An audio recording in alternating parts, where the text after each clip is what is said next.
সুপ্রিয় শিক্ষার্থী, আজকে আমরা পূরক এবং সম্পূরক কোণ নিয়ে আলোচনা করব। সাধারণত আমরা জানি যে পূরক কোণের বেলায় দুইটা কোণের সমষ্টি যখন 90 ডিগ্রি হয়, এখানে একটা সমকোণ আছে, দুইটা কোণ যদি এরকম হয়, যেমন 1 নং প্রশ্নে দেওয়া আছে 55 ডিগ্রি কোণের পূরক কোণ কত।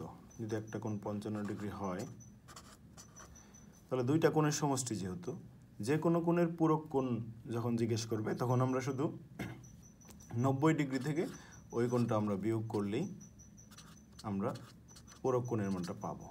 তো বিয়োগ করলে কত পাচ্ছি আমরা? 35 ডিগ্রি। তো নর্মালি পূরক কথার চাইতে সম্পূরক কথাটার মধ্যে একটা অক্ষর বেশি আছে আমরা দেখি।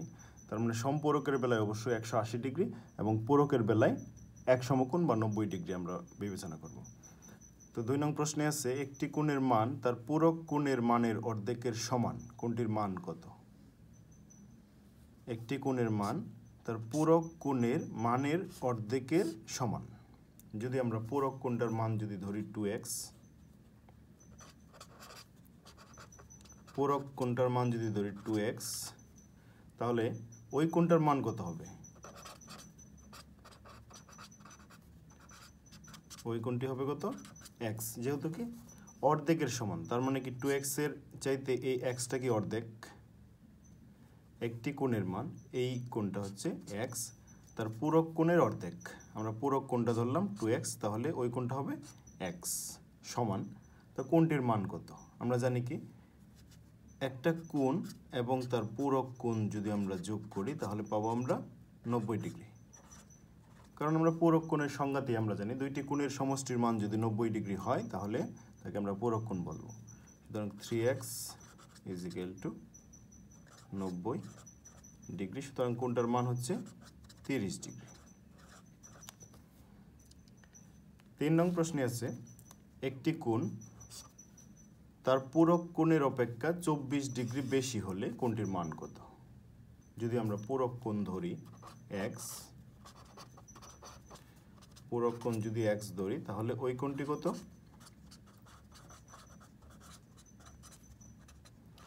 x + 24। পূরক কোণ অপেক্ষা 24 ডিগ্রি বেশি, x + 24। তাহলে ওই কোণটার মান বের করার বেলায় আমরা আবার এই দুইটা কোণ যোগ করব, কারণ আমরা জানি যে কোনো কোণ এবং তার পূরক কোণের সমষ্টি 90 ডিগ্রি।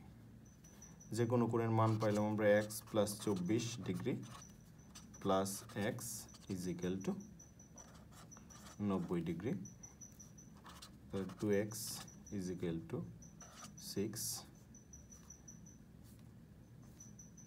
6। সুতরাং x এর মান 33। তো 4 নং প্রশ্নে আমরা 0 ডিগ্রি এর পূরক কোণ কত?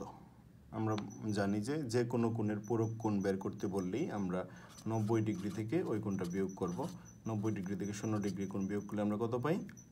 90 ডিগ্রি। একইভাবে যদি জিজ্ঞেস করে যে 90 ডিগ্রি কোণের পূরক কোণ কত, তাহলে হবে 0 ডিগ্রি। তো তারপর আমরা দেখব সম্পূরক কোণ।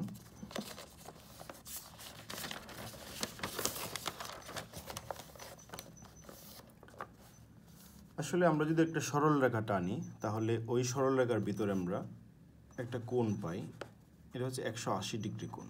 কিন্তু আপাত দৃষ্টিতে আমরা এই কোণটা অনেক সময় বুঝতে পারি না।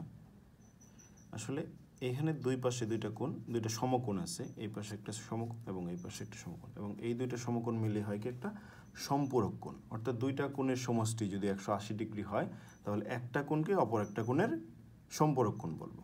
তাহলে 90 ডিগ্রি কোণের সম্পূরক কোণ কত? 90 ডিগ্রি। তো এবার প্রশ্ন আসে যে 120 ডিগ্রি কোণের সম্পূরক কোণ কত? তো সম্পূরক কোণ জিজ্ঞেস করলে আমরা কি করব? 180 ডিগ্রি থেকে বিয়োগ করব 120 ডিগ্রি। তো কত পাই আমরা? 60 ডিগ্রি। 180 ডিগ্রি কোণের 2 নং প্রশ্নে আছে 180 ডিগ্রি কোণের সম্পূরক কোণ কত? Very easy. যে কোনো কোণের সম্পূরক কোণের মান জিজ্ঞেস করলেই আমরা কি করব? 180 ডিগ্রি বা দুই সমকোণ থেকে ওই কোণের মানটা বিয়োগ করব। কি পাবো আমরা? 0 ডিগ্রি। 3 নং প্রশ্নে আছে 90 ডিগ্রি - x ডিগ্রি এর সম্পূরক কোণ কত? আমরা প্রশ্নে যেভাবে ঘুরিয়ে পেঁচিয়ে দেখ আমরা শুধু কি করব, শুধু 180 ডিগ্রি থেকে বিয়োগ করলে আমরা সম্পূরক কোণের মান পাবো। তাহলে যদি বিয়োগ করি 180 degree minus 90 degree minus x, তো এটা ব্র্যাকেটে রাখতে হবে কারণ এটা একই সাথে বিয়োগ হচ্ছে। আমরা যদি ব্র্যাকেট তুলে দিই তাহলে আমরা কি পাই, 180 ডিগ্রি প্লাসে মাইনাসে মাইনাস 90 ডিগ্রি, এই মাইনাস আর এই মাইনাস গুণ করে হবে প্লাস এক্স ডিগ্রি, এটা ডিগ্রি ছিল। তো 180 থেকে 90 বিয়োগ করে 90 ডিগ্রি প্লাস এক্স ডিগ্রি, তার মানে 90 ডিগ্রি মাইনাস এক্স ডিগ্রি এর সম্পূরক কোণের মান আমরা পাবো 90 ডিগ্রি প্লাস এক্স ডিগ্রি। এভাবে আমরা পরীক্ষায় আসা যে কোনো পূরক কোণ এবং সম্পূরক কোণের মান সহজেই বের করতে পারি।